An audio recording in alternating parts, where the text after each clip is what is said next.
Regarding the issue naman po tungkol dun sa si Senator Cayetano po kasi he has filed a resolution urging the Senate to call on the government to pursue the interim release of former President Rodrigo Duterte, including negotiations with the International Criminal Court for his possible house arrest. I understand you have no control over ICC, but yung sinasabi po niya na the possibility of negotiations with the International Criminal Court or a similar arrangement at the Philippine Embassy in The Hague, Netherlands, yung parang possible house arrest in The Hague, Netherlands Embassy.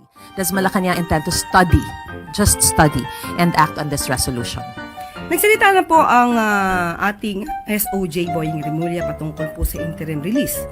At kung may ganyan pong mga suggestion mula kay Senator Alan Cayetano, noted.